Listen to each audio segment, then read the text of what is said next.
Welcome back, everyone. Today's hearing turned explosive as Representative Jasmine Crockett went all in on FBI Director Kash Patel. She accused him of putting loyalty to Donald Trump above the safety of Americans and called out the FBI's failure to tackle white supremacy. I definitely take issue with a number of decisions that Donald Trump makes, especially when it comes to the people that he decides to appoint to very important positions, including this one, because I did have to make sure that I wasn't going crazy. But when I say that you are the least qualified FBI director in the history of the FBI, that is real, because you are the only one that never even served with the FBI prior to joining, yet we are supposed to believe that That's you are false. the greatest thing since sliced bread. I didn't ask you a question. Now, what I want to go through is to talk about why you are a failure and why, honestly, we just need to tell you bye-bye. I know that you got a little upset and you put on your show for your boss because it seems like you're trying to save your job when it came to talking to Senator Booker yesterday.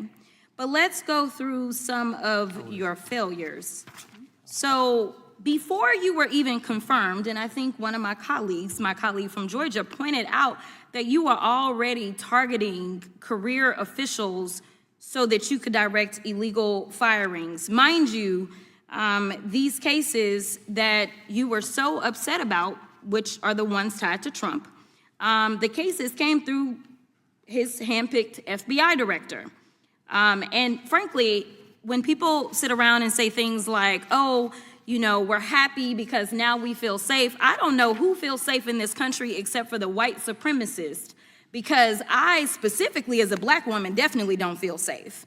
And frankly, my colleagues have been real nice to you today, and I applaud them, but I don't have the same demeanor because I know that multiple colleagues on this side of the aisle have faced death threats. In fact, somebody tried to kill one of my colleagues. And frankly, I don't know if this FBI or under your leadership, if those people would have been caught.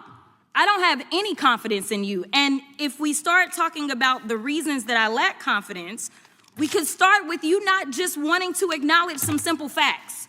Simple facts like the vast majority of the threats are coming from right-wing extremism. And I know my colleagues have tried to stress this, but I decided that I would maybe do it in a different way. Number one, I have a couple of UCs. Kim Buck, one of multiple Republicans receiving death threats for voting against Jim Jordan as House Speaker. Without objection. Another one, Republican lawmaker says she received death threats after voting against Jim Jordan in Speaker's race. Without objection. In addition, there was another one from another colleague who now is leaving Congress because they said that they were calling his wife anonymously and threatening her life to the extent that she ended up sleeping with a firearm. Without objection. Okay, so here's the deal.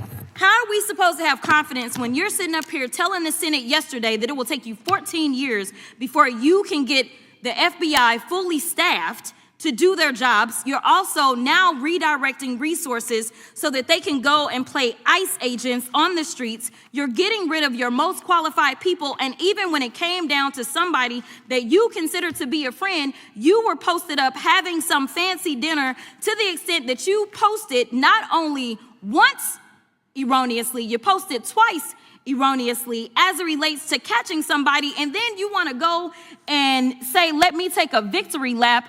Because honestly, if it wasn't for parents deciding that they were going to turn in their child, it seems like y'all wouldn't have got there, even though he literally confessed online. So I'm confused about what it is that the FBI is doing except for trying to put on a show for the apprentice or whatever you want to call him.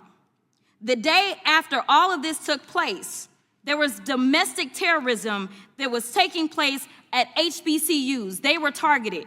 Yet I didn't hear anything from the FBI about what was going on. And again, black people kept saying, how did we end up in this?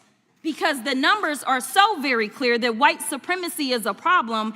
And honestly, I've not heard anything out of you today that makes me believe that you're going to do anything about the white supremacy problem, the one that is leading to children being killed, children being shot, as well as members of their community as they're worshiping in their churches. Critics, including Democratic lawmakers like Representative Jamie Raskin, accused Patel of placing blind loyalty to Donald Trump above professionalism, national security, and the independent mission of the FBI. This loyalty has raised concerns about potential politicization and bias in FBI leadership under Patel's tenure.